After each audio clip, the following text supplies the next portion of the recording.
Joey, big question. Which team has the edge, UGA or Michigan? I would go with Georgia, although I think this one's going to be a really tight game. I think the line is 7.5. I don't think it'll be that big of a spread either way, whoever wins this game. But I'll go with Georgia. They were the best team all season long up until the end, up until the SEC championship game. And I think that their defense is going to be a lot better. I think losing that game makes Georgia a much more dangerous football team than if they had won that game and gone undefeated in the regular season. I think losing the game makes you go back to the drawing board. It erases what you thought you were and makes you refocus and come back as a stronger football team. No, that definitely makes sense with thinking that Georgia can win it. I actually think that Michigan has the better chance to win. And the reason I think that is that Michigan has no pressure. Like, absolutely no pressure. They were unranked coming into the season. Nobody thought that Harbaugh and this Michigan team could win anything. And all of a sudden, they made it to the dance. And so you see a Georgia team that if they win this game, they got to go back and potentially play Alabama again. There's a lot of pressure riding on this game. I feel like with J.J. McCarthy, backup quarterback, can come in and make some splash plays. I think Michigan could come in and make plays that you usually wouldn't see. Remember the Maryland game? Michigan ran a throwback in the third quarter. They were up by 2 or 3 touchdowns, right? Michigan just plays free. And for me, I think that's probably going to be the difference in this game. We know strength on strength, right? Great running attack, great run defense. But for me, it's that freedom that Michigan has. Yeah, I think Jim Harbaugh coming into this season has been on a hot seat for the last 5 or 6 years. And so has a great regular season, beats Ohio State finally, and now they're in the playoff.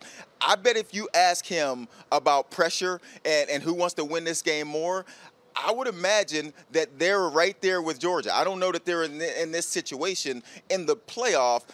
I wouldn't say that there is more pressure either way or either team's going to play free, because if you look at both teams, neither one has been able to get over the hump.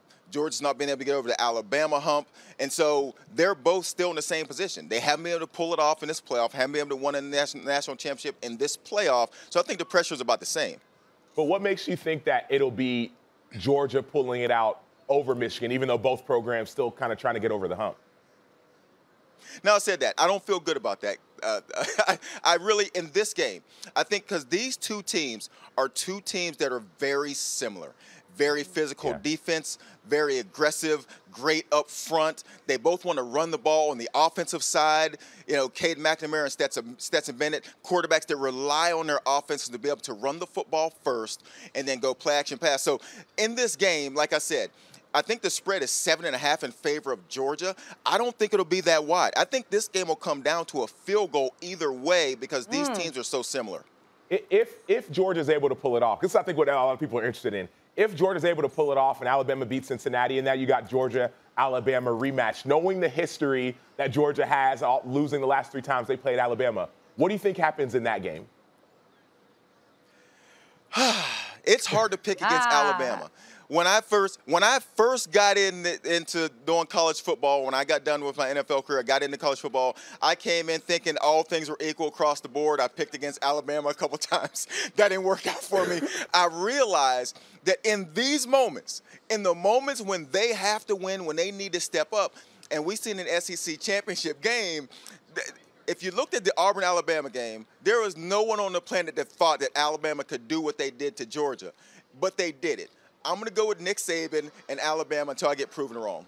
I respect it. I respect it. Okay, look, we know that you can't bet against Alabama, kind of like earlier, Sam, how we talked about you can't bet against Tom Brady. Same type of thing. But look, Joey, it can happen. So how can Cincinnati, by any stretch of the imagination, pull off the upset against Bama? Don't get me wrong, it absolutely can happen. I think Cincinnati is a very talented football team, and one thing Luke Fickell has done a really nice job of with this team is just focusing on their job. Don't get caught up in all the outside noise. Don't get caught up in the idea that we got to go out and win impressively to make the committee or the fans think that we're a better football team. They've been focused on their job, and they've done a very good job of that, winning the games they've needed to win. I think the key for Cincinnati is, number one, run the ball, but then Desmond Ridder has to get off to a great start. In their biggest games of the year, he hasn't thrown an interception. That's Notre Dame, SMU, the American Championship game against Houston. He hasn't thrown an interception in those 3 games, the biggest games of their season. He has to continue that. Things have to go their way. They can't make mistakes in this game. And the key for Cincinnati, you have to get after Bryce Young. They have great corners on the back end, but that won't matter if you can't pressure Bryce Young. You have to get in their backfield, much like Auburn did, much like Texas A&M did. So we've seen it done. Cincinnati's going to have to go out and do the same thing we've seen teams do previously to Alabama.